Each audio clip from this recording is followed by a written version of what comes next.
Riley Judge. Here. Roy Charles Brooks, Commissioner Precinct 1. Present. Andy H. Wynn, Commissioner Precinct 2. Here. Gary Dickus, Commissioner Precinct 3. Here. J.D. Johnson, Commissioner Precinct 4. Here. Constitutes a quorum. Thank you. Our invocation today will be delivered by Father Jack McComb from St. John the Apostle Church here in Fort Worth. After the invocation, please remain standing for our pledges.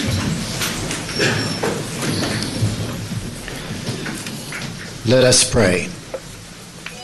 Heavenly Father, source of all that is true, good, and beautiful, and who instilled a hunger and thirst for justice in the hearts of your children, bless this Commissioner's Court with your wisdom and grace, that it may serve your people faithfully and to the best of its ability.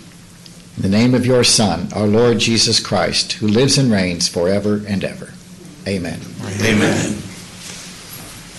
I pledge allegiance to the flag of the United States of America and to the republic for which it stands, one nation, under God, indivisible, with liberty and justice for all. Honor the Texas flag. I pledge allegiance to thee, Texas, one state, under God, one and indivisible. Thank you, Father, for coming out today.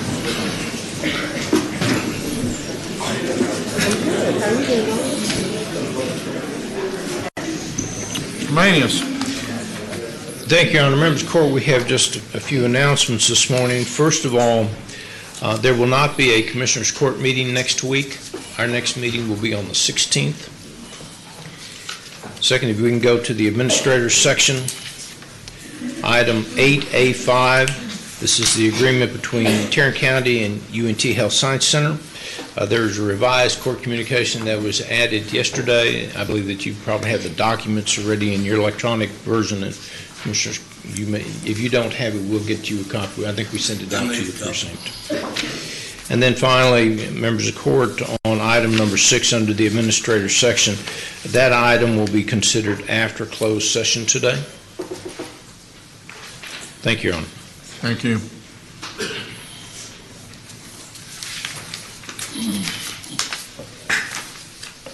Court members, you have before you the minutes of our regular meeting of September the 25th. Move approval. Second. We have a motion, a second.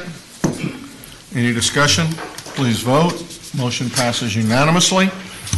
We have several resolutions and proclamations today. Commissioner Brooks, I believe you have the first one. Thank you, Your Honor. I have the first two. And for me, this is a day to celebrate heroes.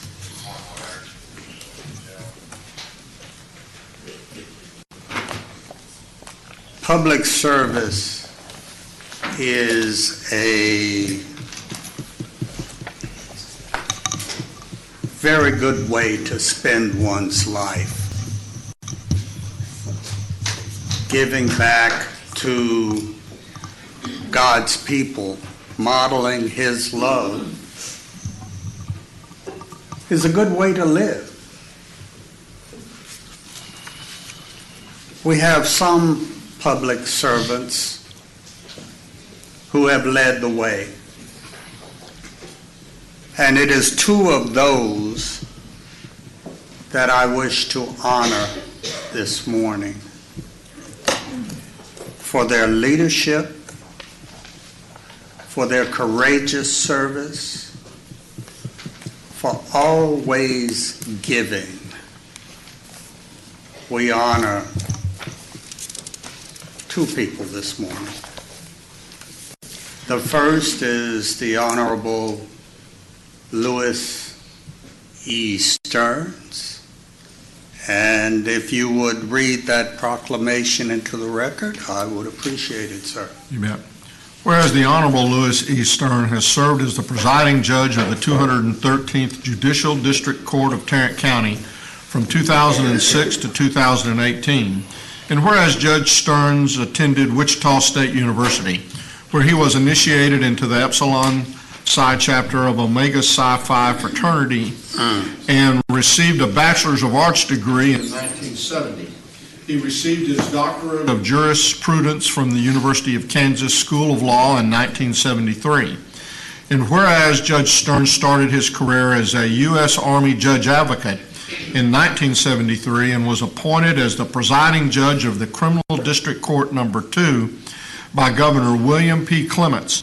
He served as presiding judge for the Criminal District Court Number 1 from 1987 until 1990 and was appointed to serve as the first African American to serve as a justice on the Texas Court of Criminal Appeals. And whereas Judge Stearns served as the president of the Tarrant County Bar Association and the Tarrant County Black Bar Association, member of the Texas Wesleyan University Law School Advisory Board, founding fellow of the Tarrant County Bar Association, and served on the board of directors of the Tarrant County Bar Foundation and Texas Bar Association. And whereas Judge Stearns has served on numerous local and state boards and commissions, which include the Texas Department of Public Safety, Texas Racing Commission, Mayor's Promotion and Development Foundation, Federal Judiciary Evaluation Committee, a Mother of Mercy Catholic School, Tarrant County Silver Gavel Committee, Trinity River Authority of Texas, Texas Juvenile Justice Advisory Board, Fort Worth Metropolitan Black Chamber of Commerce, Texas Ethics Commission, Salvation Army of Fort Worth, and Community Christian Church. And whereas Judge Stearns has served as a mentor and role model for youth and generously gives of his time, and is a servant who believes that community service not only spans health, education, youth, senior citizens, business, and the underserved, but his legacy has produced vital resources and unrelenting strength to the Tarrant County community. And whereas Judge Stearns has received numerous honors and awards for his ongoing commitment to the community service, including the NAACP Civil Justice Humanitarian Award, JC's Young Man of the Year Award, Tarrant County Black Bar Association Award, Fort Worth Minority Leaders and Citizens Council Achievement Award, Tarrant County Bar Association Professionalism Award, Boy Scouts of America Good Scout Award, Tarrant County Bar Silver Gavel Award, and the Tarrant County Criminal Defense Lawyers Association's Judicial Courage Award. Now therefore be it resolved that we, the Commissioners Court of Tarrant County, do hereby recognize and congratulate the Honorable Louis E. Stearns for his unwavering commitment and his countless contributions to the citizens of Tarrant County. In witness whereof we have herein to set our hands and cause the seal of Tarrant County to be affixed this 2nd day of October 2018. Y'all deal with these cell phones, please. Well, the other one came right at the opportune time. It was a little harping. We were going to the Lord in prayer. I move approval for this resolution. We have a motion and a second. Please vote. Motion passes unanimously. Judge Stearns is retiring from the bench, and it is for that reason and for his life's work that we recognize him this morning. Judge, would you meet me at the podium, please?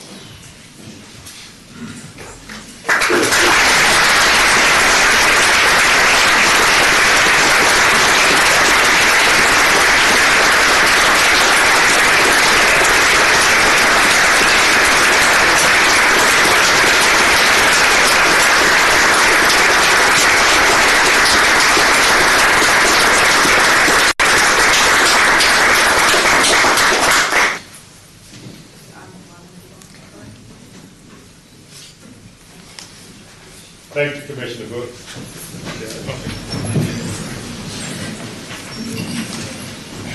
Well, only thing I can say is thank you, Judge Whitley. Thank you, each member of the Commissioner's Court. Thank you, Tarrant County, for allowing me to be a judge in this county, which I just happen to think is one of the best counties in the state of Texas.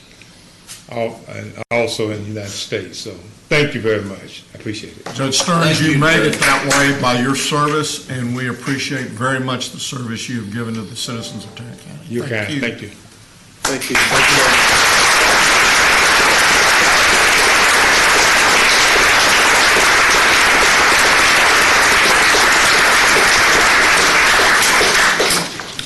And finally, we honor a servant who is without peer, the Honorable Dion Phillips Bagsby. Would you read that proclamation into the record, please, sir?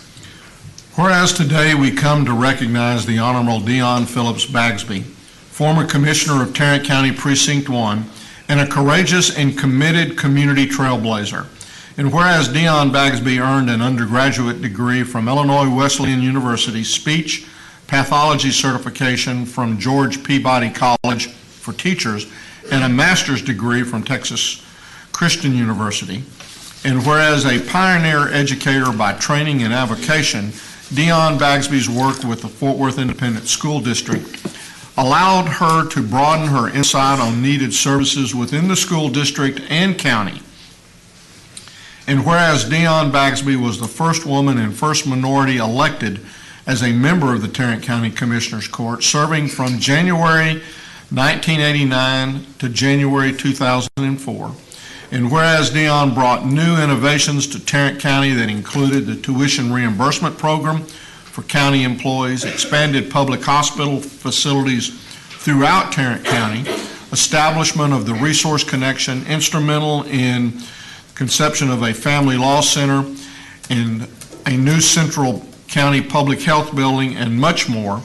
And whereas she continues to be a formidable voice for women and minority inclusion throughout the city of Fort Worth and countywide, and where upon the epitome of strength, intellect, and leadership, Dion continues to set the bar for current and future generations. Now therefore be it resolved that we, the Commissioners Court of Tarrant County, do hereby celebrate the Honorable Dion Phillips Bagsby for her outstanding service, achievements, and contributions to the people of Tarrant County. May God continue to bless her and the works of her hand.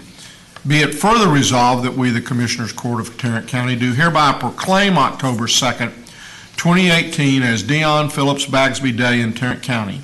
In witness whereof we have herein to set our hands and cause the seal of Tarrant County to be affixed this second day of October 2018. I move approval. Second. Please vote. Motion passes unanimously. Dion, would you join me, please? And I'm coming down for that one too.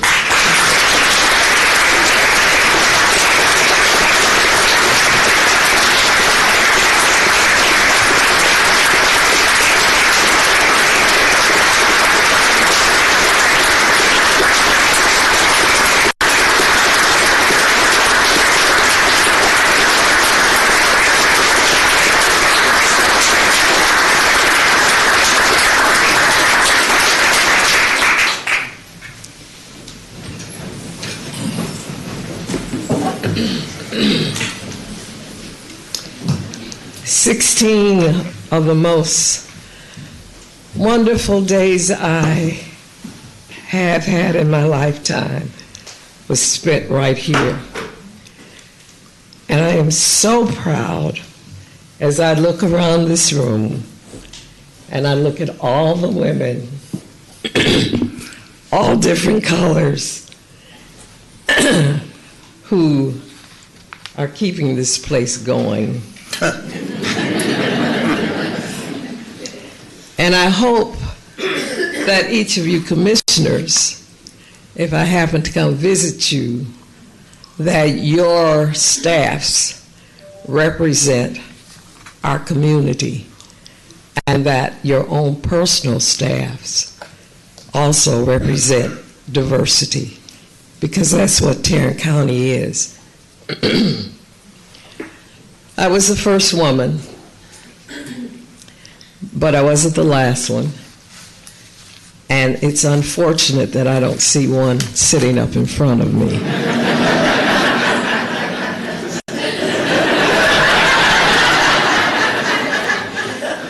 So, ladies, we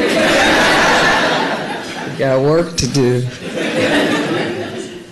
Those that are in front of me are fine representatives. For Judge Stern said this was one of the best counties. I can tell you truly, it is the very best county in Texas. And we have much to be proud of. We've been trailblazers throughout this county. And I cannot thank you enough for the years that I spent working with you and for you and caring about you. I look around the room and I see so many of you that I call my children, and I simply say, thank you, God bless you, and it's been a privilege. And JD, I know you miss me.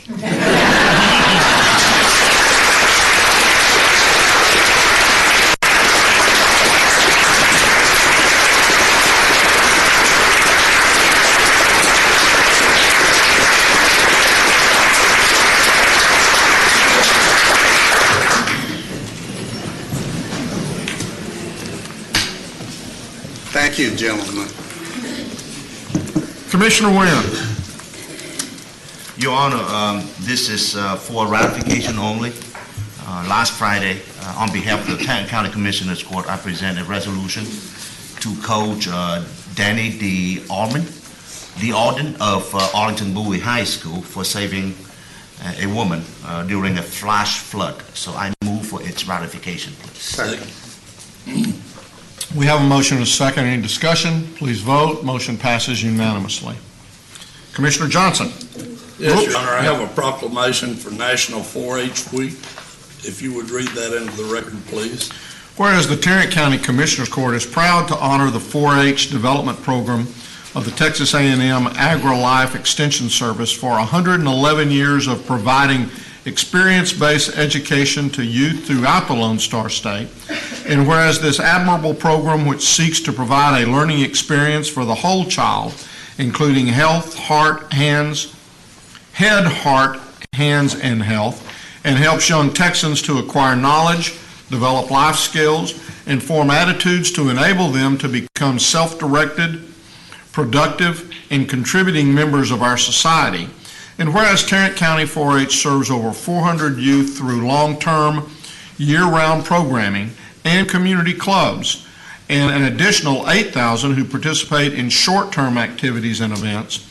And whereas a vital component of this program is the youth-adult partnership provided through hundreds of adult volunteers who generously dedicate their time, talents, and resources to the youth in Tarrant County. And whereas throughout its proud history, the 4-H program has developed positive role models for countless Texans, and through its innovative and inspiring programs, continues to build character and to install the values that have made our state strong and great. Now therefore be it resolved that we, the Tarrant County Commissioners Court, do hereby proclaim October 7th through 13th, 2018 as National 4-H Week in Tarrant County, and commend the 4-H Youth Development Program of the Texas A&M AgriLife Extension Service and the many volunteer men and women who have made this program a success. In witness whereof, we have hereunto set our hands and caused the seal of Tarrant County to be affixed the second day of October 2018. I move for its approval. Second. We have a motion and a second. Any discussion? Please vote. Motion passes unanimously. And we have two people, Joan Jacobson, the director of Texas AgriLife Extension, and a 4-H member that I have bought a few lambs from through the years, from Rendon 4-H, Peyton Reuter. Would you please meet me at the podium?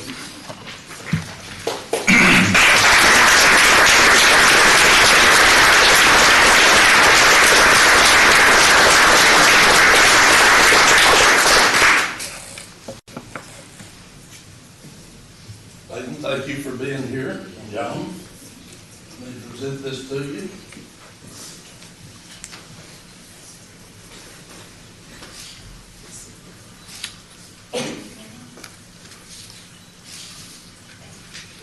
All right, any comments you'd like to make, please, John? I would just like to thank the county and the commissioners for accepting the proclamation for 4-H, and without y'all, we wouldn't be able to do anything that we can do with 4-H. Thank you. Thank you.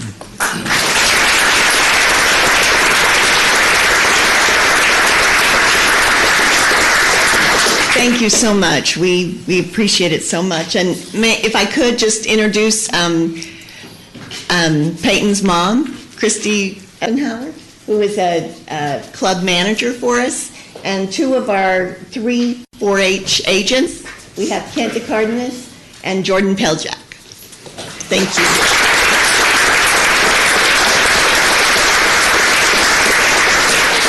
I want to thank Commissioner Johnson for spending his lamb money in Precinct 1. Well, I will just say that Commissioner Johnson has been the champion for 4-H, for the junior livestock auction, for exchange program for as long as I've been on this court, and I know before then. So we appreciate very much your passion for these kids and for the program and everything that it does. It's been a pleasure. Thank you. Thank you very much. Now it's that time of the year. It's time for us to kick off our United Way campaign. Leah King is here from United Way today. As Leah's coming forward, I think we have a video that we're going to start off with. Maybe. Yes.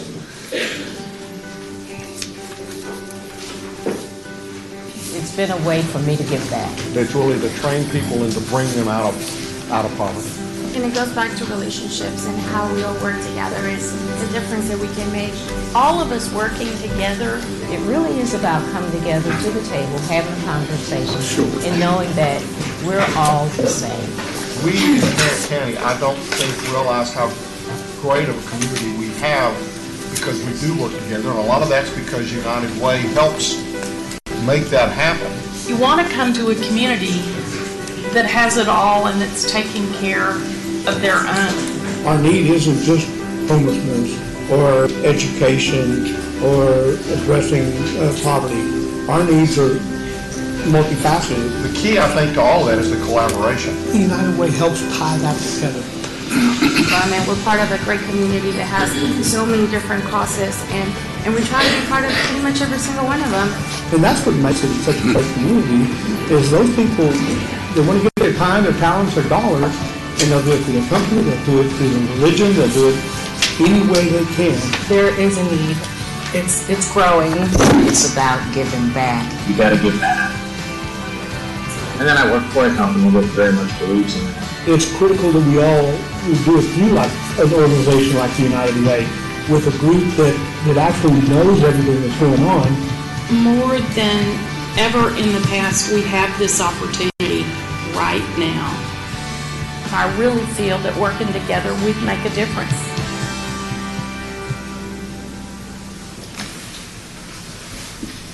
Well, thank you for having us this morning. It's great to be here once again this year to kick off this year's United Way campaign. It's been an inspiring morning just to see so many pillars of our community here that serve this community for so long. And we love to count United Way as one of those examples. We've been serving this community for the better part of 95 years, and we look forward to continuing. The way that we've been able to do that is thanks to so many people like yourselves here in this room and indeed across our community that make a choice to support those within our neighborhoods, within our cities, that might just need a little bit of a helping hand occasionally. And so it's great to come into a room before all of you who for many years have committed to participating in this annual fun campaign, because you guys have a lot of fun here. And so we love to come here each year to see how you kick it off, to hear about some competitions that go on amongst you all and amongst others within the county. And so for that, we want to come first and say thank you for the years and years of commitment that you've made to United Way, that you've indeed made to this community. And we appreciate partners like you and look forward to working alongside you for many years to come. So thank you. We're looking forward to a great year. Well, and we're excited. Again, we're going to beat Fort Worth as we go forward, just like we've beaten them every year except for the first one. And I keep reminding the mayor of that. And she's, I think, getting more and more frustrated. And so one of these times she's really going to, she's going to try to raise that level up and beat us, but she's not going to do it. The other thing we're going to start off today, as we have in the past, I'm cooking hamburgers and we'll be serving hamburgers downstairs. I think from about 11 to, I've got, Catherine's giving me the sheet here someplace, from 11 till 1. And so I would encourage each of you to go down and to get a hamburger and to contribute to the United Way. I will say that the United Way has changed. I think over the years, I have been, ever since I started work, ever since I graduated from college and got involved in the business community, I've been a part of the United Way program in the Drive. And I've seen a tremendous change occur from that first time until now. And I really like the flexibility that United Way has now to address an issue and to immediately get in there and to try to help solve that. We saw it with the moving of folks out of an apartment complex last year. I think we see it in the whole, learn, earn, and live campaign that y'all have had the last several years. And I appreciate very much your flexibility. I also know that you work with major employers, and the forms that all of you will receive. And these forms need to be back by the end of November. There are opportunities to give to United Way, and then they would allocate it among their various partners in the deal, or you can specifically indicate where you would like your money to go. And one of the things that we have said before during this past year, and we're still kind of a work in process, but we've created the law enforcement memorial, Tarrant County's law enforcement memorial. It's going to go on the west side of the old courthouse, and we're in the process now beginning to raise money for that. And you can do that through the United Way campaign. And if you decide to do that, then basically what you do is you just indicate on the back that you want it to go to, and it's the Tarrant County Law Enforcement Memorial Fund, and then you just put the initials, TCLEMF, and then you put out there the minimum amount is $2 per paycheck. It's got to get to at least $50. So I hope you'll give a lot more than that. But I certainly hope that you will consider making a gift to the Tarrant County Law Enforcement Memorial Fund during this particular campaign. Again, we'll have a little friendly competition up here. I know Commissioner Johnson has his fish fry every year. You were skiing last year. I don't know if you're going to do snow skiing or water skiing this year. Are you still going to use your goofy math to figure out who wins? Now, okay. Sore loser. Okay, here we go. Does that mean I will take the amount, and you can divide it by any number you want to. Because any number that you took, I would have still won last year. And I will win again this year. Don't you look at me like that. It's the same way with y'all. You can take the total money you raise and divide it by just your office staff, or you can divide it by all the employees you got. I'm going to beat you. I understand. I'm going to beat you.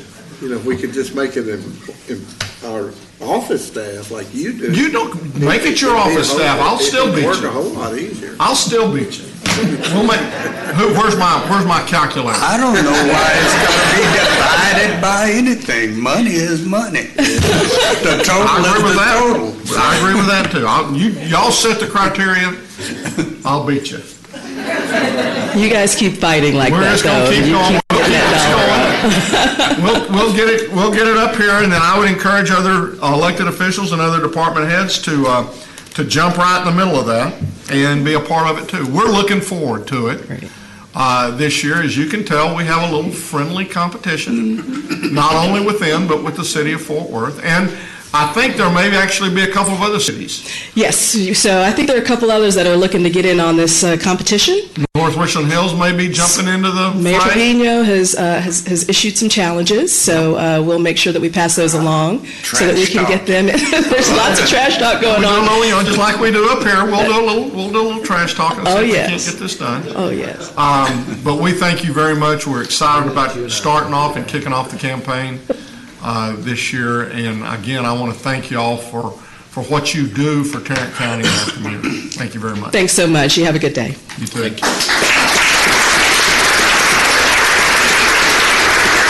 Now, one other thing, Commissioner Fickus, I believe you have another announcement you'd like to. I would like to just remind everybody that Empowering Seniors is this Friday.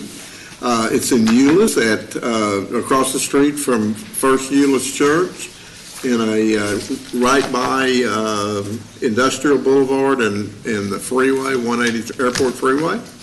And we've got, this is our 10th year.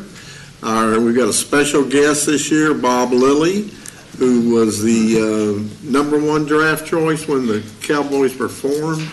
And he was the first Cowboy to go into the Hall of Fame. And he's a great guy, and we're really looking forward to him being there. We also have did you know the Dallas Cowboy cheerleaders have an alumni association, and we've got a group of cheerleaders from the 1970s who are going to be there. And we've got door prizes and bingo and free food, and it's a great day for anyone that's 50 and Janelle, I'm fixing to ask you about the laugh. 50, what's that?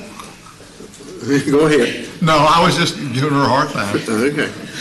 For 50 and up, and so come on out. It's Friday, and it goes from 9 till 1:30. So if you're an elected official, we're going to introduce elected officials, I think, around 10:30, so come by. So thanks. Now we get to come to my favorite part of the month, and that's employee recognition. And I will tell you that, you had an opportunity to see a lot today. And it's, again, things which y'all have helped us to accomplish and help us to be successful in. And, again, it's kind of like your second mile giving. And I cannot tell you how much I appreciate everything that you do. As I looked out here this morning, as we honored Dion, as we honored Judge Stearns, those folks helped start a lot of that and to open a lot of the doors for things that have gone on and continue to go on in this county. Just as we've started other, I know that we talk about the livestock auction, but we've also talked about the employee appreciation stuff. There's a lot of stuff that we do because we appreciate everything that you do for the citizens of Tarrant County. So we'll start the process. I'll recognize the 5-year as I call your name, or what sounds like your name, or alphabetically where your name should be.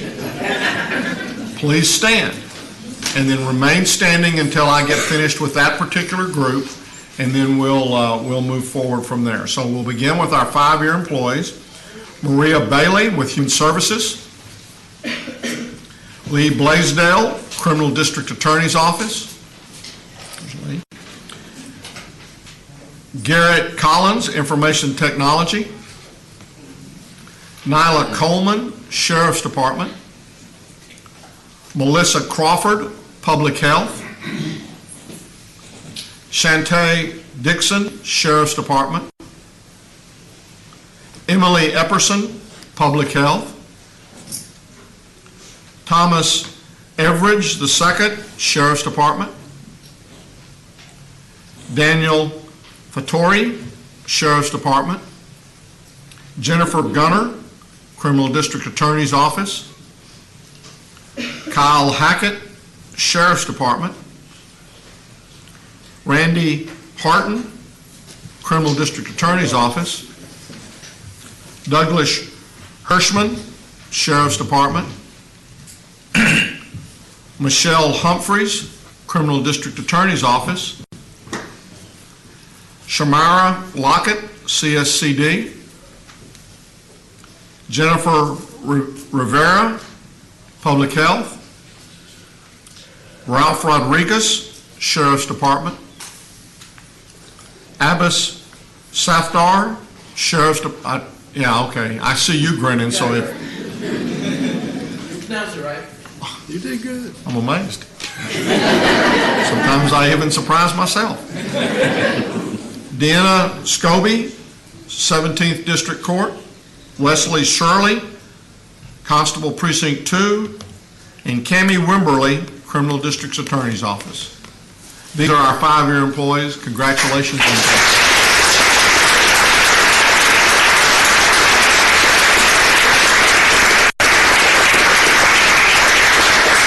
You can be seated. Now for our 10-year employees. Carol Bennett, Public Health. Carol. Samuel Bryant, Sheriff's Department. Mariana Fletcher, Public Health. Marianne Clifton, County Criminal Court Number 7. Letitia Garcia, Tax Office. Colleen Giles, Sheriff's Department. Odessa Gilmore Daniels, Public Health. Patricia Gonzalez, Juvenile Services. Sophia Gordon, CSCD.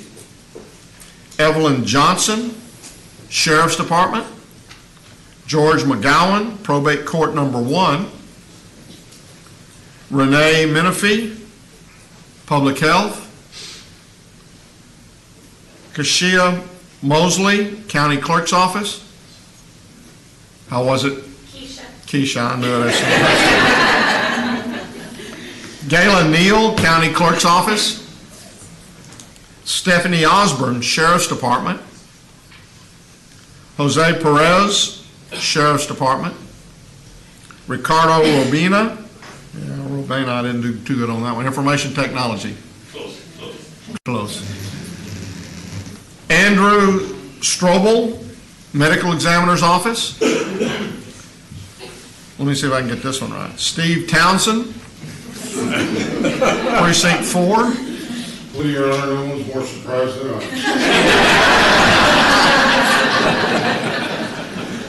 Regina Turner, Purchasing. Monica Valdez, Criminal District Attorney's Office. Cheryl Veroza, CSCD. And Michael Weber, Criminal District Attorney's Office. These are our 10-year employees. Let's see.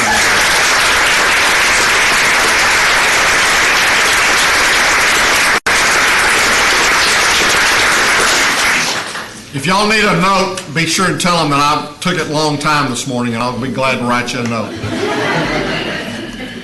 Now for our 15-year employees, Kimberly Bruton, Sheriff's Department. Kenneth Chambliss, Sheriff's Department.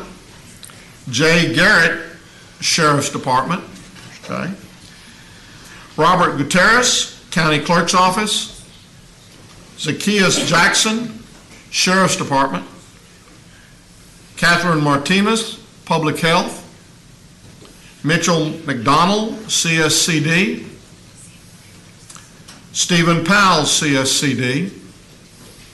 Jay Rotter, Sheriff's Department. Philip Swoop, Information Technology.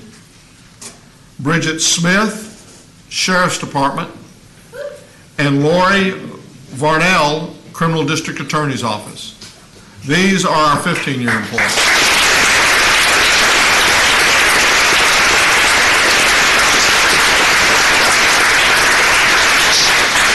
Now for our 20-year employees, Randall Phelps, Sheriff's Department. Joe Hernandez, Facilities Management.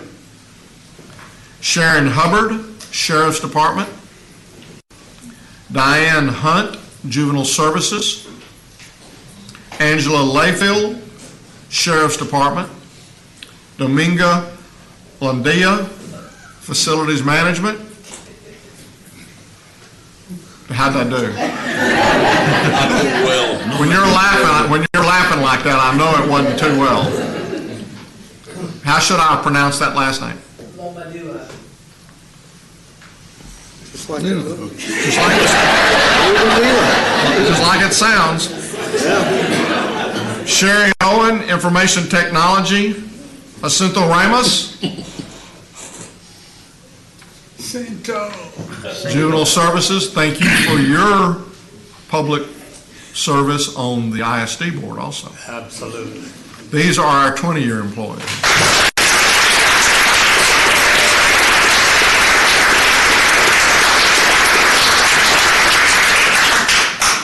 Now for our 25-year employees. The first one is Paul Brinkman with the Sheriff's Office. He's in the Special Units area. Started in the jail in the old Belknap area on the 10th floor. Moved around in the jail, went to booking in the Corrections Center in the intake area. Then went out to patrol in the livestock control area, which means that he gets them when they're out of control. He's still there, and in fact, when I talked with him last weekend, he was actually on call and had just come back from picking up 3 horses and a burro. When I asked him about his most memorable moment, he said it was the time that he spent with the SWAT team. He said, I really had enjoyed that. He said, but you know what I like most is it's the whole package. He said it's just everything that has occurred over the last 25 years. Paul, we appreciate very much the 25 years of service you've given to Tarrant County. Thank you.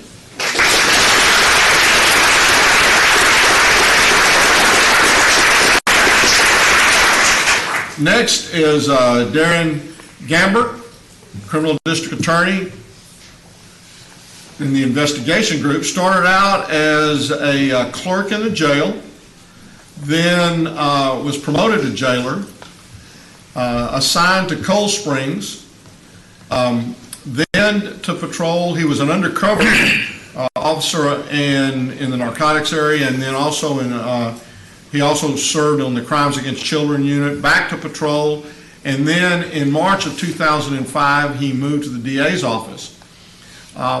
When I asked him about his more memorable moments, he said he'll never forget, he said that first night, I didn't know what to expect. He said, I was scared to death.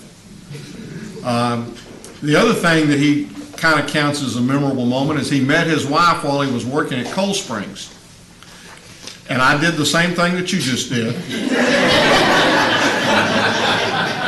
And he even said, I said, well, was she a jailer? He said, no. But then he started laughing and said, yes, she was. And she's sitting right there next to him. Or I'd say that's probably their son sitting between the two of them. She is a lieutenant now, I believe, in South Patrol. Stand up. Thank you for your service. They've been married now for 21 years. When I asked him what he liked most, he said it was the security. And he made the comment, he said, I have had every opportunity that I could have ever hoped for in my time with Tarrant County. And he said this phrase, and many of us have heard this phrase spoken from our parents and have probably repeated it to our kids. You get out of something whatever you're willing to put into it. And, you know, I think that Darren has put a tremendous amount of time and effort in his career with Tarrant County. He hopes to be here a lot longer. He said, you know, my wife and I met here in Tarrant County, and when we get ready to hang it up, we're going to hang it up on the same day. And we just think that's appropriate that we met here, we started here, and when we leave, we'll leave here together. I think that says it all.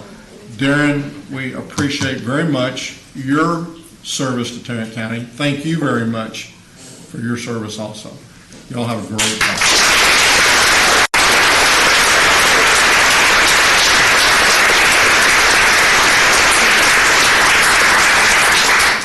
Next is Charles Mann with CSCD. There's Charles.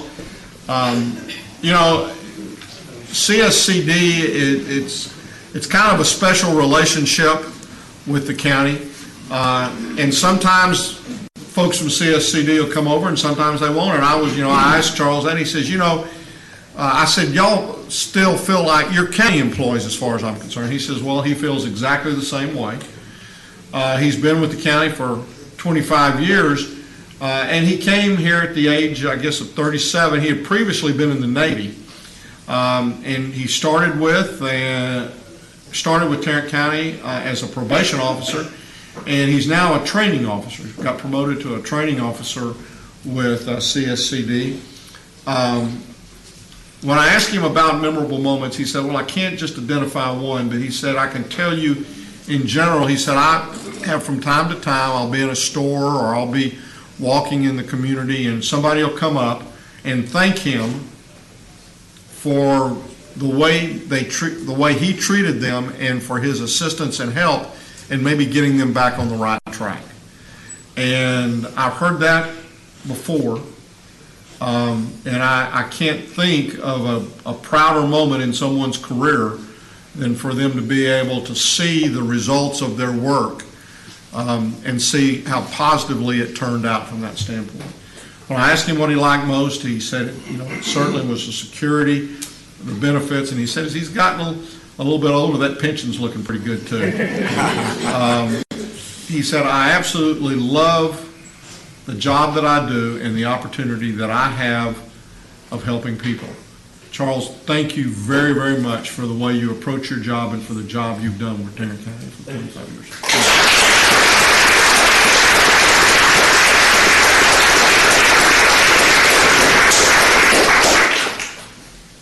Next is Lisa McMillan. 25 years. Started in GK's office as kind of economic development and special projects and has continued to do that for the entire 25 years. Memorable moments, she said it's some that we've heard, I hear often. It's the shooting, it was the courthouse shootings, it was the helicopter crash, it was the tornado. But she said, I'll tell you the other one that really has stayed with me forever.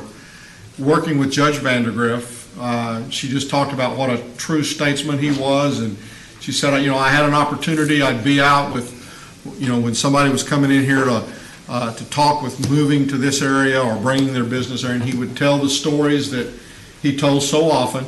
And she said, and then there was this time when he called me just to wish me a happy birthday. And she said, I wasn't there, but he left a message. And for the longest time, she just left that message on there so every once in a while she could just go back and hear that voice. And then I think we ended up with a new system, and sometimes, some way or another, she lost it. But she said he was truly one of those folks that she felt like it was really a privilege and an honor to have had an opportunity to have worked with. I asked her about me, and she didn't have anything. She just kind of shrugged her shoulders and said, well, what's next? I asked her what she liked the most, and she said, again, Tarrant County is like a family. And she said, in fact, her family grew up with the county. She said as the kids were growing up, they didn't know anything but the county. They'd go with her at times when she would deliver Meals on Wheels, or when they'd go to the employee picnic, or when they would do the food banks and stuffing bags and doing those kind of things. The United Way, the pen pals that she's had an opportunity to be a part of. She said she has worked with people not only across the county, but she's had an opportunity to work with cities as they look at economic development and work with business owners and business representatives that are looking to bring their businesses to Tarrant County. She said, I've met so many people in the county and outside that it's really made a lasting impression. She said, really, in GK's department, if something happens or something needs to be done and there's nobody else, GK's department's the one that gets to do it. She said, so I've written grants and have done a lot of things that I never really expected to do. But she said it's just been a real pleasure and a real opportunity. I think she's beginning to see the light at the end of the tunnel. her and her husband have bought some land out in Bowie County near Texarkana, and they're doing some work out there. But she said, I just really love Tarrant County and don't know when I'll get ready to actually retire. Lisa, thank you very much for everything you've done for this county. We appreciate it.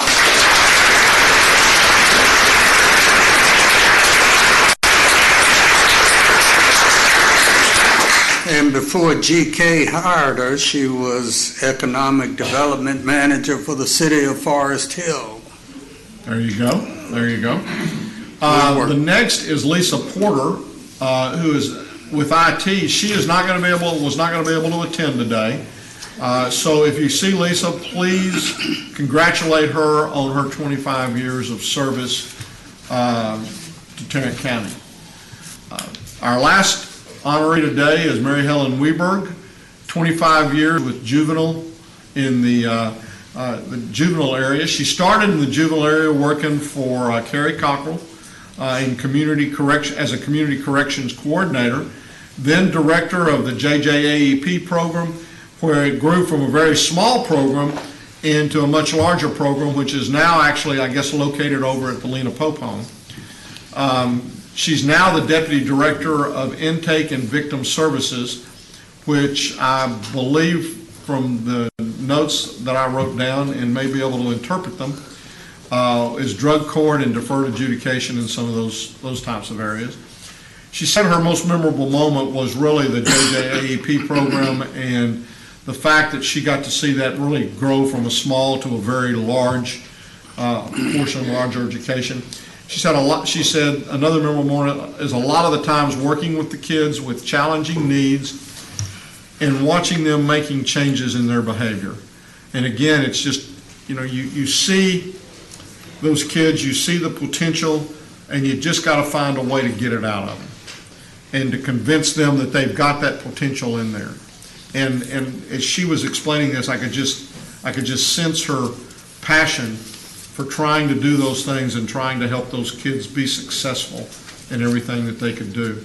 She said the folks that she's had a chance to work with have always been so professional and have always worked to try to help the kids. The county, she said, is very well operated. The opportunities are offered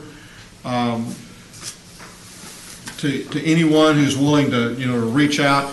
And she said there's flexibility. Folks, allow us to be flexible in the jobs that we do, and that is so important. And it again just says we've got confidence in our employees. She said, I just love the fact that we work with a whole lot of different agencies, and that we're able to collaborate with those agencies over the years. Mary Helen, we appreciate very, very much the 25 years of service you put at that.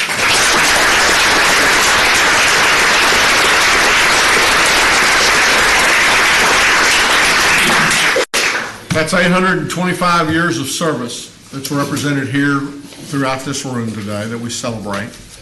And I cannot thank you, we cannot thank you enough for everything you do day in and day out. I know that it is a job, but most of you, if not all of you, don't treat it that way. You treat it as a passion, and it's something that you have dedicated your life to do, and we appreciate that, and we thank you for doing that. We have some refreshments back in 504C. They'll take your picture and give you a pen. But again, thank you, thank you, thank you for everything that you do.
receive and file the employee recognition.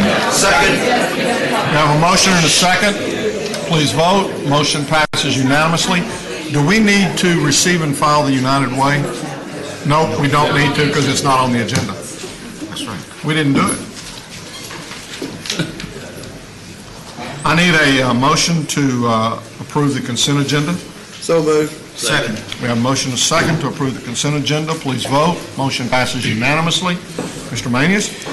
Thank you, Your Honor. Members of the court, we have 5 additional items for the court to consider this morning. The first one, item A1, we're requesting that the court approve interim funding for the continuation of the DA's Intimate Partner Family Violence Victim Advocates Program for a period not to exceed 90 days. Move approval. Second. We have a motion and a second. Any discussion? What are we going to do after 90 days? This is a grant from the state, and we just haven't received the grant yet. Oh, okay. Well, And this is an amount not to exceed about $130,000. okay. Please vote. Motion passes unanimously. Members of the court, on item number 2, we're requesting that the court approve a request from Worth Baptist Church to use the Resource Connection East Campus grounds bordering Raymond Barber Drive for an open house picnic on Sunday, October 14th. Move approval. Second. We have a motion and a second. Any discussion? Please vote. Motion passes unanimously. Ms. McMillan is going to the next 2. Good morning, Judge Commissioners. Morning. The next 2 items are related to the use of tax-exempt financing for facilities that are located in Tarrant County. The first one is a request to approve the use of tax-exempt revenue improvement and refunding bonds issued by the Colorado Health Facilities Authority in the maximum principal amount of $140 million to be used by the Bethesda Foundation to finance improvements for certain senior living facilities located in Tarrant County. A portion of the proceeds of the bond will be used to refinance costs of improvements to Bethesda senior living communities and locations in Tarrant County known as Bethesda Gardens, located on Arkansas Lane in Arlington, and also Mesa Boulevard in Fort Worth. Again, the approval of this issuance is solely for the purposes of compliance with the IRS code.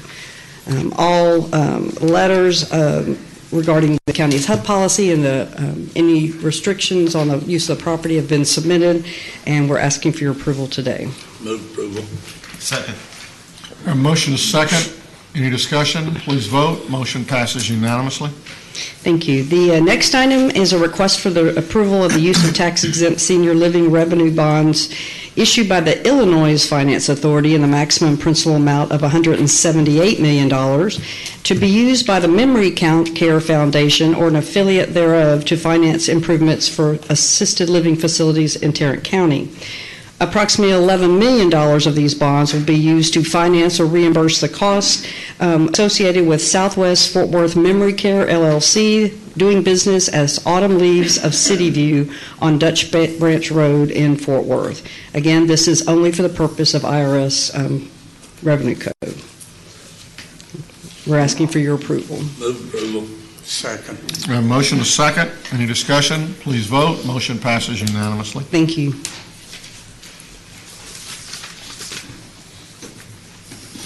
Members of the court, if we can go to item number 5. We're requesting that the Commissioners Court approve an ILA between Tarrant County and UNT Health Science Center for the disposition of indigent and unclaimed minor children and adult decedents.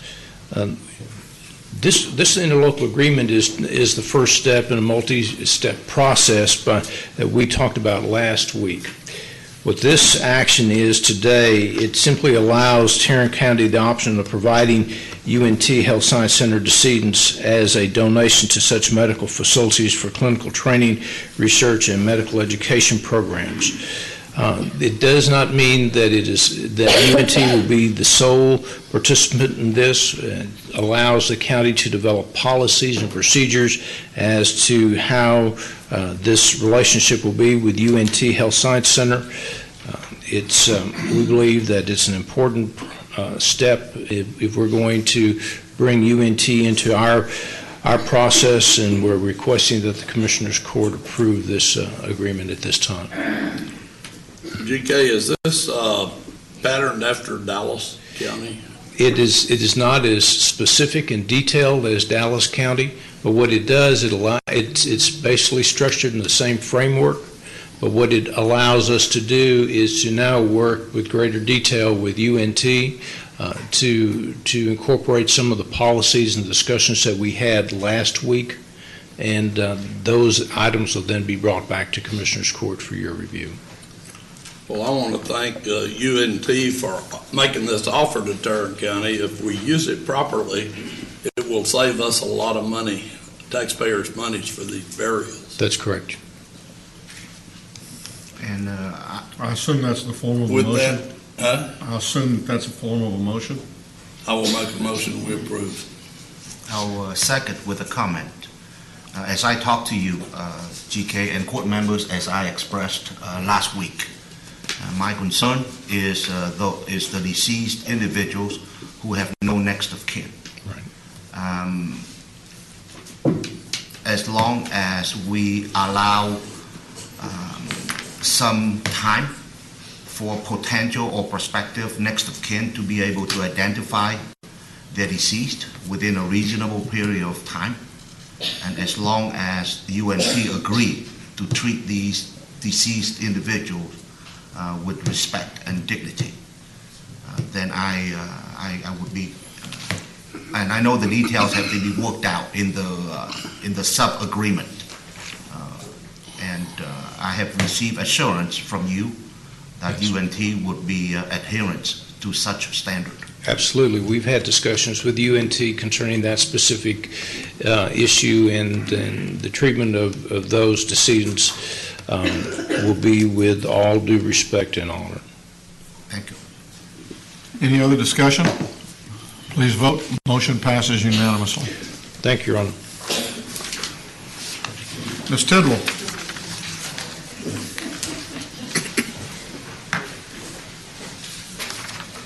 We have one item this morning that we're asking the court to consider, and that is to receive and file the Tarrant County financial statements for the 11 months ended August 31st, 2018. Move approval. Second. We have a motion to second. Any discussion? Please vote. Motion passes unanimously. Ms. Glenn. Move to receive and file personnel agenda. Second. We have a motion to second to receive and file the personnel agenda. Any discussion? Please vote. Motion passes unanimously. Good morning. Good morning. Good morning, Ms. Glenn. We have three additional items for the court. Item number 2, we're asking the court to approve a waiver of terminal benefits for the medical examiner's office. As described in your court communique, the medical examiner is requesting a waiver of 224 vacation hours effective October 3rd. We're estimating that the net cost to the general fund will be approximately $1,500, and that does include fringe benefits. Move approval. Second. We have a motion to second. Any discussion? Please vote. Motion passes unanimously. The next item actually is a request for two transactions. Probate Court 2 is requesting a double fill as well as a waiver, again, the details of which are explained in your court communique, but specifically Judge Allen is requesting the double fill for 1 week, and then the waiver would be effective October 20th. We're estimating the cost to the general fund to be approximately $12,700, and that does include fringe benefits. Move approval. Second. We have a motion to second. Any discussion? Please vote. Motion passes unanimously. And our fourth and final item, I'm going to ask Ms. Worthy to step forward and step through it with you. Good morning. Good morning. Good morning. I am here to seek approval for the plan changes, our service providers, and our contribution rates for our various health plans for plan year 2019. So as been the practice in the past, the PEBC Executive Director and representatives from their consultant, Willis Towers Watson, met with Tarrant County staff and went over annual funding requirements. And then subsequent to that, our county staff and our benefits committee met to prepare these recommendations. Okay. So this year, the PEBC went out with an RFP for both dental and vision services. So we are going to present to you 2 new vendors for those services. The board approved Cigna for the dental services for both the dental PPO and the dental HMO. Cigna did have reduced pricing from our current vendors, and their network is larger as they actually have a national network, which we have not had in the past. For vision, the recommendation from the board, or what was approved by the board, was iMed. iMed, in addition to reduced pricing, actually has several value-added services, which I'll discuss later when we go through their pricing. So as I go through all of the exhibits from this court communication, I'm going to ask you to approve each exhibit individually as we go through it, as we have done in the past. So we have A through D. We have plan changes we're going to talk about. We're going to have service providers and rates, then premiums for our active employees, premiums for our retirees, both pre-65 and post-65, and then, of course, our dental and vision rates. So I'm going to walk you through the court communication, and we'll discuss the various exhibits. So Exhibit A is going to outline a couple of changes that we have to our plans. The first one is a pharmacy plan for both medical plans. These are no-cost changes. We're going to have some added level of review for these specific services. So one is an oncology care value program. We have a multiple sclerosis care value program and an inflammatory condition care value program. These are cases that will be reviewed as there's special medication oftentimes related to these, and they want to make sure that the right patient is getting the right medication at the right time. So this is just a review process. Additionally, under the pharmacy program, a change is an opioid management program. This is obviously something that everyone knows is a problem in our society right now with opioid management. And so this program is going to monitor those related medications.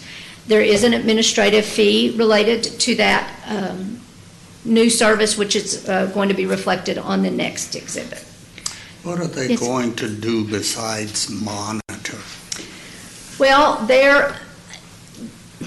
I guess they're going to watch to make sure that the drug quality management, to make sure, watch the doctors and how much is being administered. There's been discussion of shorter days of, rather than to give somebody a 30-day supply, give someone a 10-day supply, and those types of services to just watch so that we don't have as many addiction and overdose issues. And I don't know if Joyce has anything to add or Tina has anything to add. Rob? Yes, I have sir. a question. It was my understanding through your department that y'all were going to change the time frame on ordering prescriptions from 30-day prescriptions to 90-day, and for employees who are continually taking medication long term. Sure. To have to reorder, and especially when it's being shipped by UPS or FedEx, ordering every 30 days really doesn't make a lot of sense when you could order 90 days supply. You basically cut all that administrative cost down by a third with the pharmacy company. And I was told that was going to be implemented at the first of the year. Right. And I understand it is not. I believe you're speaking to the Accredo services, which is a specialty pharmacy. It's my understanding. Well, not just Accredo. I'm talking about other pharmacy products that you order also. Yeah, I do understand that you had spoken to Joyce about that this morning, our benefits manager, and she is seeking an answer. I don't have an answer for that right now. Well, do we have to approve this today? Our challenge with not approving it is we need to begin our annual enrollment in less than 30 days. We won't have Commissioners Court next week. And so we actually had to rush get this on the Commissioners Court agenda because of some delays. I mean, I know that, and maybe I'm not familiar with exactly what particular prescriptions are under that way, because I have 3 prescriptions that I get on a 90-day basis. Okay. So I don't. And it may be the Accredo It ones, is but the Accredo. I have two, and other people have the same issue. So I'm just questioning, if we approve it, then it doesn't happen, correct? No, that's not, this is the first I've heard that we have people that are not I've getting the 90 days. had a dialogue with HR about this for 6 months and was told the problem was solved. And obviously it's not. I've had conversation with with PBC. They in turn are talking to Express Scripts. The way the pharmacy program works is when you go to a retail pharmacy, a local pharmacy, Walgreens, Target, that sort of thing, you pay based on a 30-day supply and you pay your copay. And then we have mail order that's available. The regular mail order program is a 90-day supply, like you're experiencing, Judge Whitley. With the Accredo, which is the specialty drugs, they're based on certain protocols. There's a 30-day supply. It was my understanding that that was going to be reviewed because some drugs require 30 days, some require 60 days, some require 90 days. So that was the information that I took away from our plan review meeting back in the spring. I've raised this particular question with two particular employees that I'm working with, and it's my understanding that there's still going to be an issue about the 30 days. I've asked to have more conversation about it. So I guess and I will tell you that Express Scripts is not gaining any points, and we're going out for a new pharmacy RFP next year. But I will, let me get in the middle. It's senseless. And I did speak to Commissioner Fickus specifically, and it was my impression that this was something that was going to be reviewed. And you'll recall I brought it up at the board meeting Friday before we started the meeting when we were waiting on Judge Jenkins. And Dolores just explained that Express Scripts didn't bring it forward as a plan design change.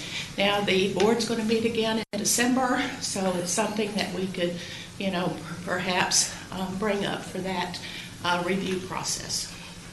Well, I don't understand why I don't understand why it has to be a plan change.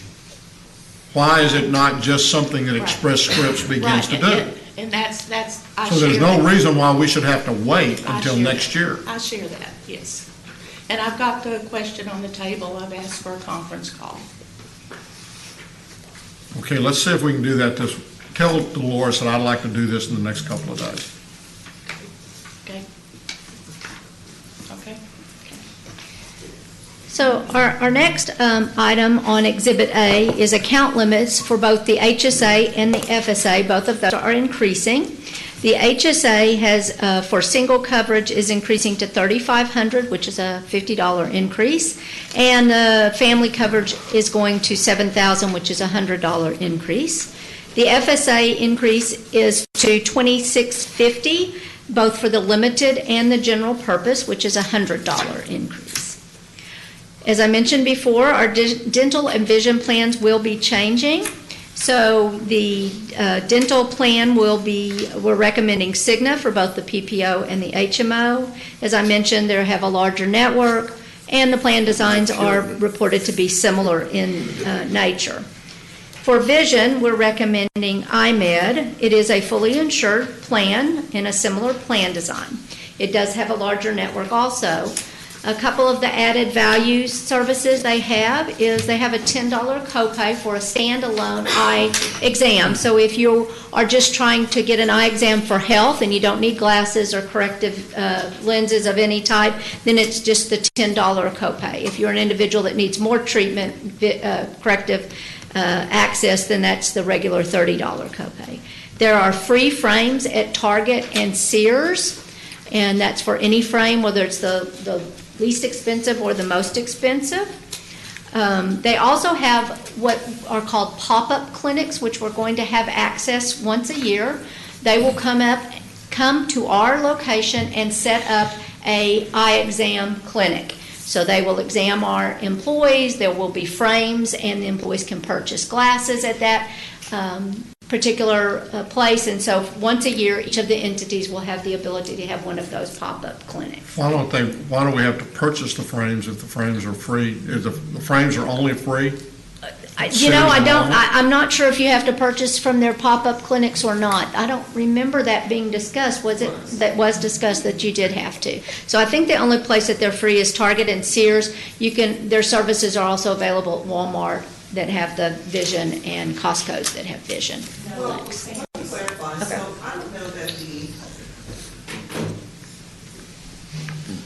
I think the discussion, as I recall it, was whether or not, I think the question that was asked was if you attended one of these pop-up clinics, if you still had to pay the co-payment for the visit.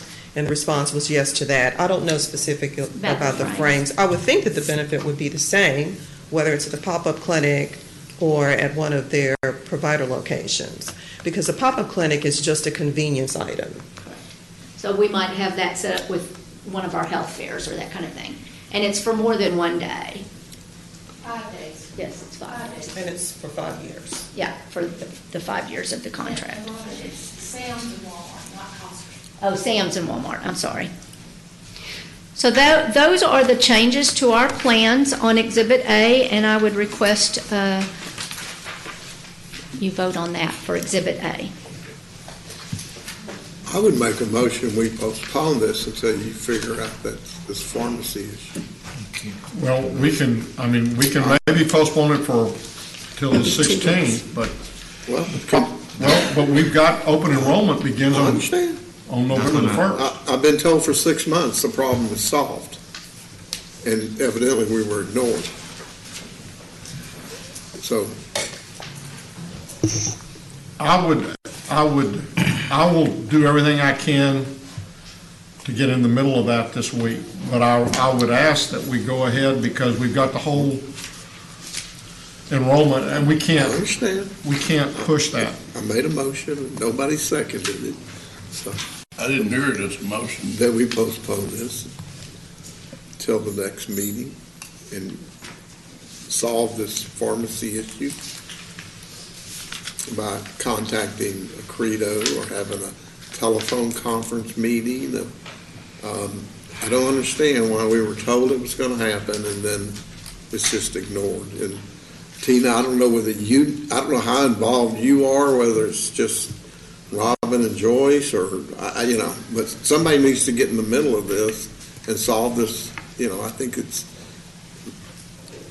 So Commissioner Fickus, I'm intimately involved. I'm actually on the board. As Joyce mentioned, she raised that specific question at the board meeting on Friday, and there was not a consensus about what had been discussed and or decided at our meeting that we had to review plan design changes this past summer. And so we did ask Ms. Lewis, our executive director, to go forward, ask some questions, and get some clarification around that issue. So I know the specialty drug issue has been one that you have been discussing with Joyce for some time. I've had nothing but extreme problems with the Credo from day one, okay? I didn't want to go there.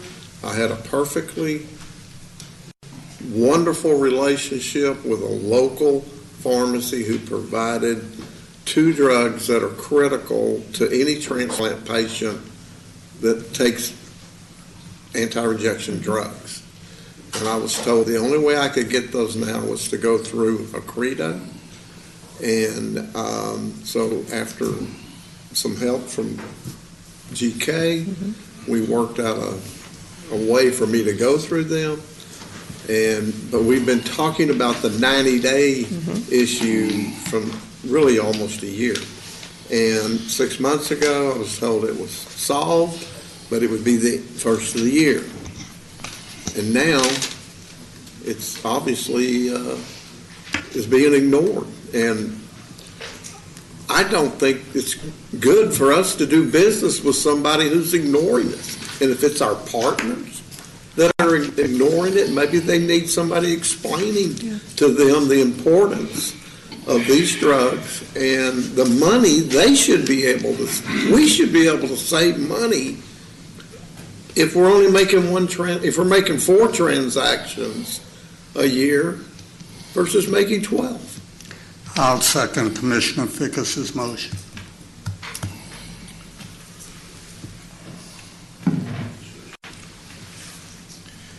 Okay, I mean, well, we can go forward and we can delay this, and that's what it looks like we're probably going to end up doing. But you just realize then, if we don't start open enrollment, you're going to cause a lot of problems for all of Tanton County employees. I have said that I'll get in the middle of it this week. We can vote on it on the 16th, is that the correct date? Well, is everybody going to be here on the 16th? Are you going to be here on the 16th? We had. No, I'm not. You're right, you're not. I'm not. Are you going to, you're not here. I'm here on the 16th, okay. But I mean, I don't want to get to the point to where we end up having a problem. I want somebody to get involved and solve the problem. I said I'll get involved. I can't guarantee you I'll solve the problem because I am not much happier with Express Scripts right now than you are, and we are scheduled next year. Glenn, it sounds like it's our board that's the problem. No, it's not your board because you got 3 members of the board sitting right here. Well, then why didn't, did anybody bring it up? Again, Commissioner Fickus, it was discussed on Friday. We tried to get clarification on Friday. We're continuing to try to get clarification because we knew that was a specific question. We all didn't have the same, I don't think, recollection of what the discussion had been in this past summer. And so we're trying to get our arms around it. So we're very much aware, Commissioner Fickus, that this was a critical issue for you. So no one's trying to ignore it. What's your recollection of this issue? I don't have a recollection. The same as Ms. Kirk's. That's not my recollection, but that's this past summer. So what I've asked her to do is to go back and take a look at. Do you, as a board member, think that that's a reasonable request? A reasonable request. So 90 days versus 30. So that critical drugs that you're taking for the rest of your life. Are you asking if I think it's Do you, as a board member, think it's a reasonable request? I'm trying to make sure I understand the request, Commissioner Fickus, that you receive all 90 days at one time as opposed to 30? Absolutely. Is that the question? Instead of having to order that drug this is pretty simple. Having to order it every 30 days, be able to order it once a quarter. That does not sound unreasonable to me. Unreasonable? It does not sound unreasonable to me. As Ms. Kirk indicated, I think that there are specific requirements around certain drugs, specialty drugs, of course, that Accredo manages for us. I know, for example, we've had situations where certain drugs have got to be refrigerated, and I don't know if that's the case with you, but I do know that there are certain requirements around certain drugs that make a 90-day supply up front very difficult. So, again, we will have specific discussion around it, additional discussion. I hear your frustration. I understand your frustration.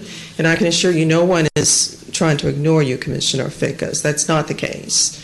If I could address the situation about the challenges if we hold off for an additional couple of weeks.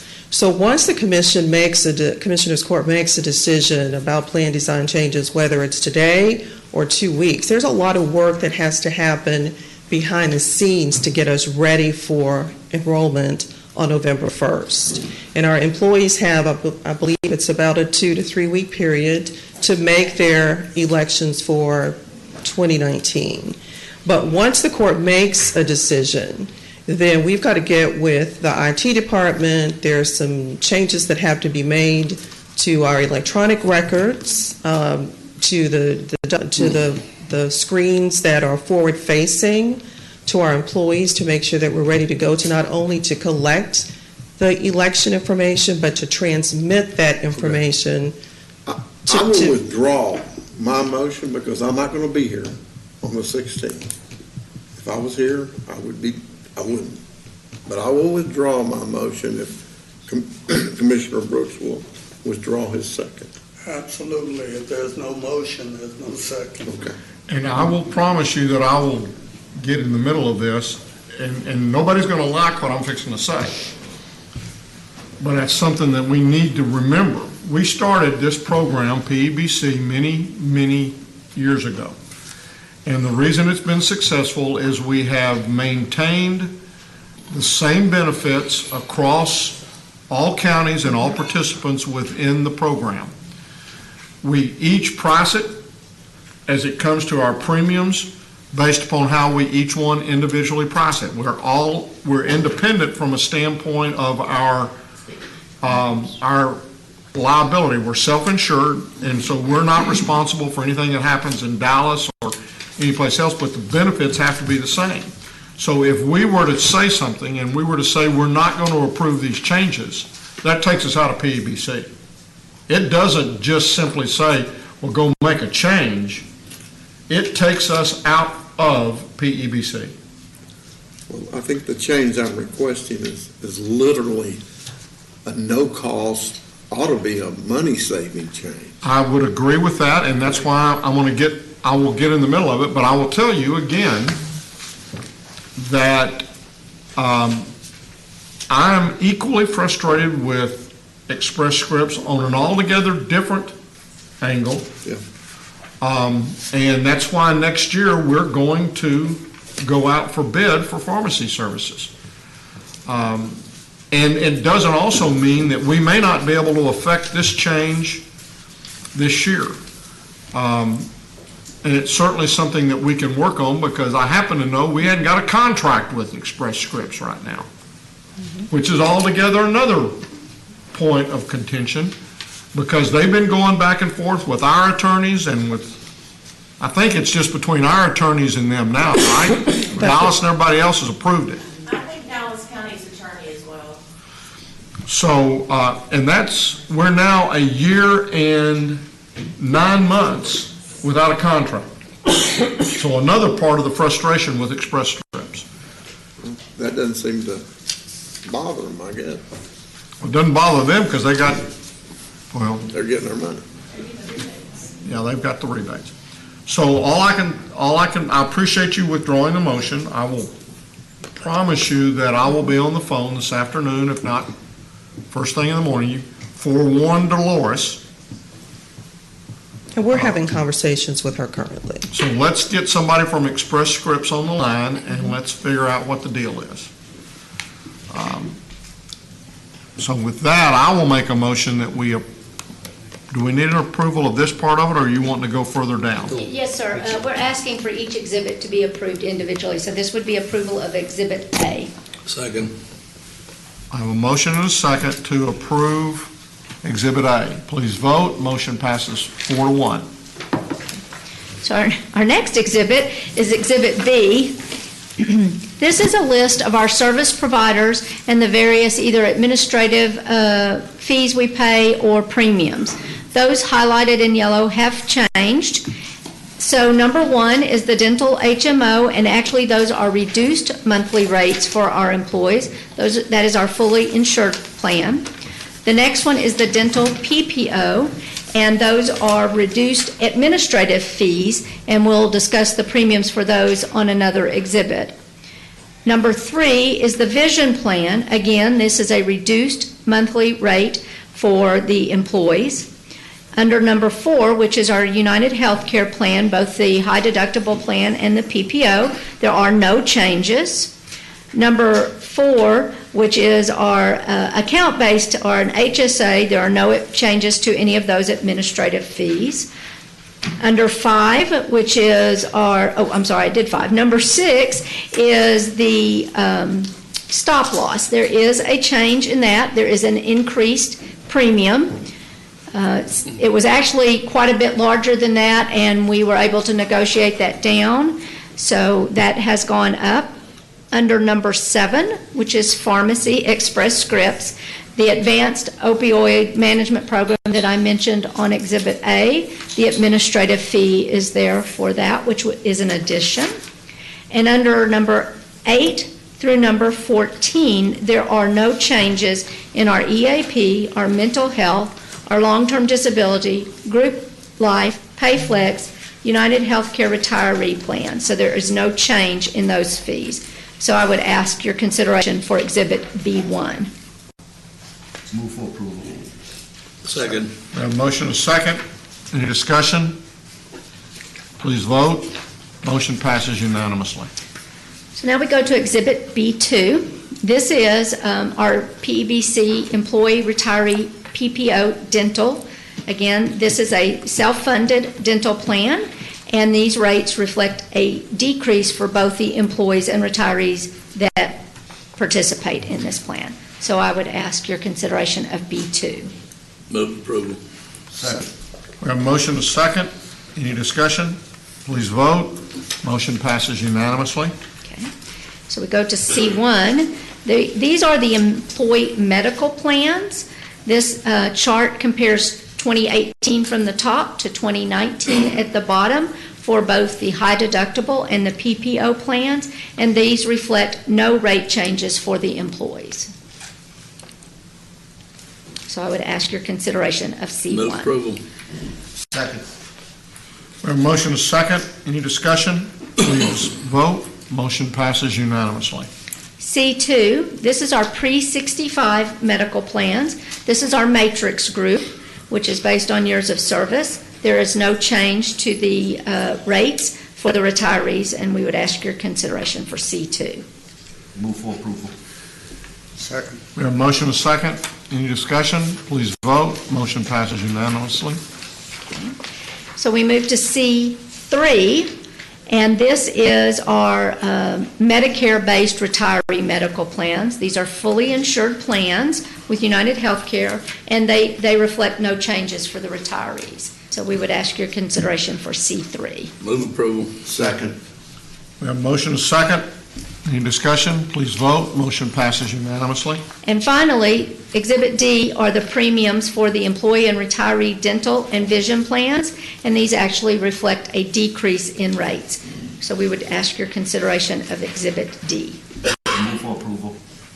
Second. We have a motion and a second. Any discussion? Please vote. Motion passes unanimously. Thank you very much. Thank you, Robert.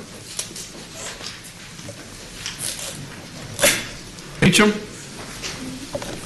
you better throw away any old red ties you got, because it's going to be a long year. Y'all need to play Nebraska. Close only counts in horseshoes and hand grenades. Debbie's not here, but I know she'd want me to put that up there. But we scared them to death. We have 6 items for your consideration this morning.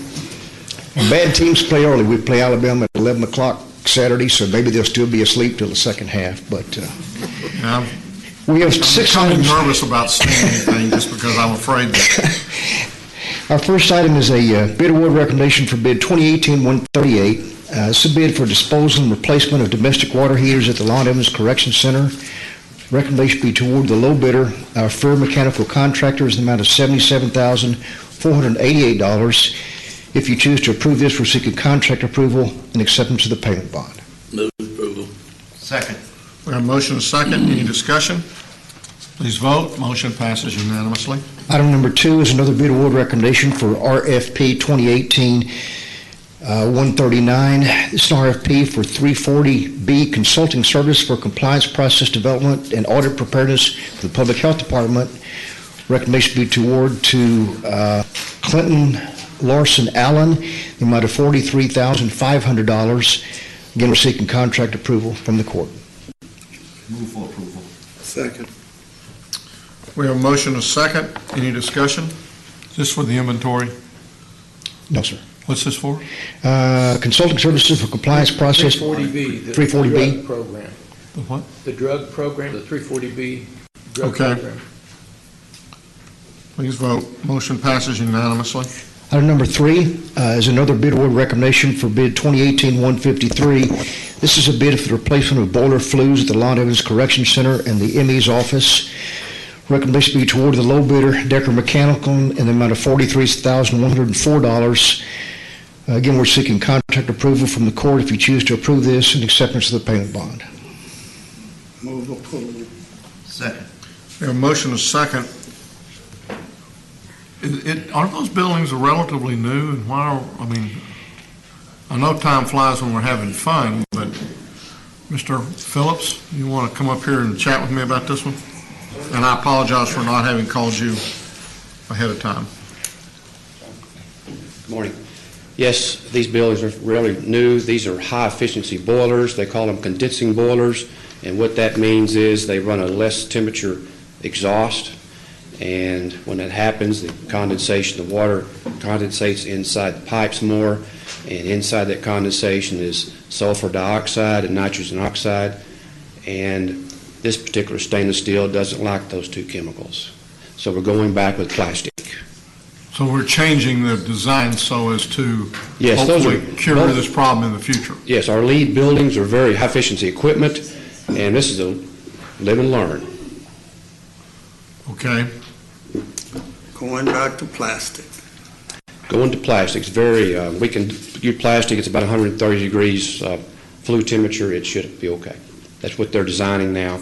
These come from two different engineers and two different manufacturers of stainless steel piping, so it was a standard. Is it rust and stuff like that? It's rusting. It was a standard back in late 2000s and early 2010, 11. It was a standard practice to use this particular material. Now it's not.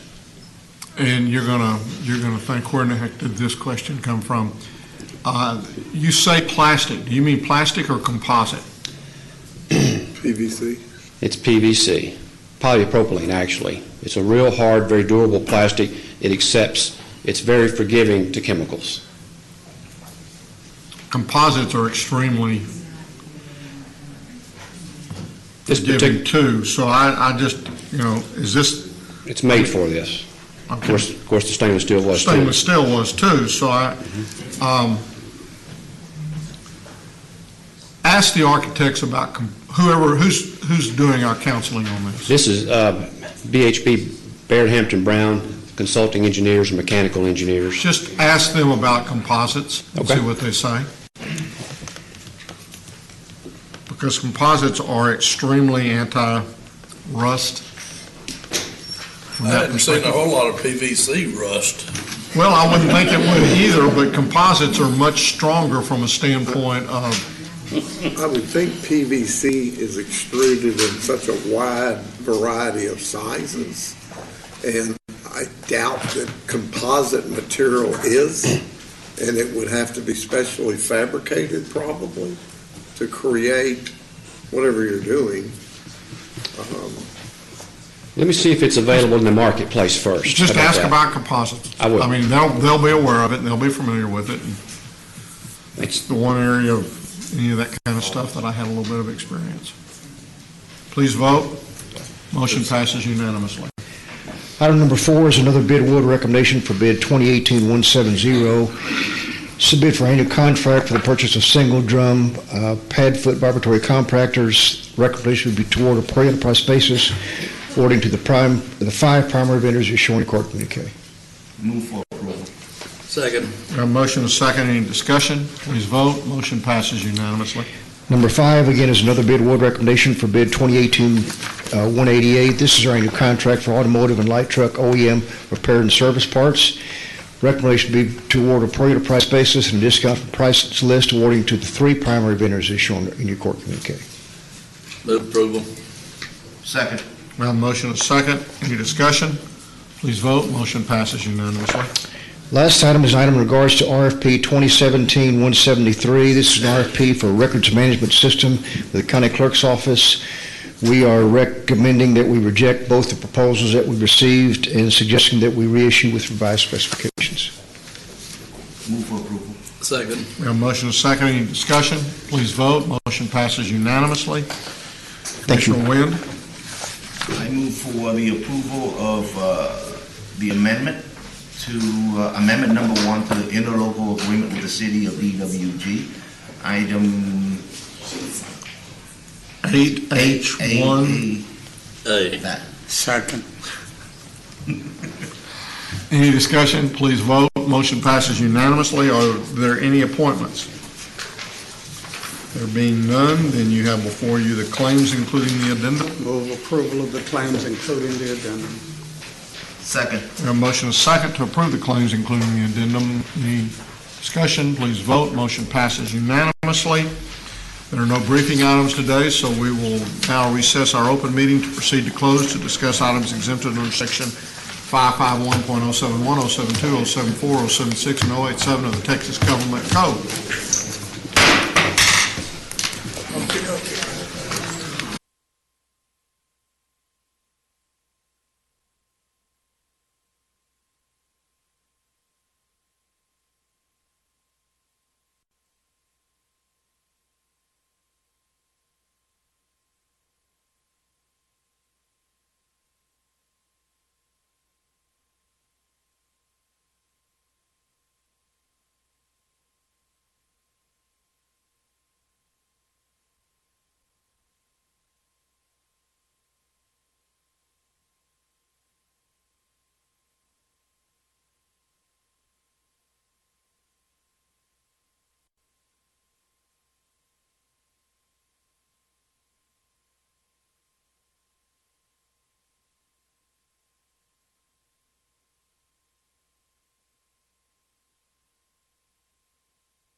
Governor found somebody.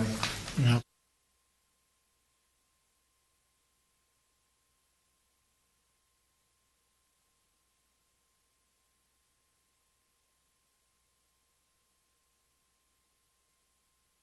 Having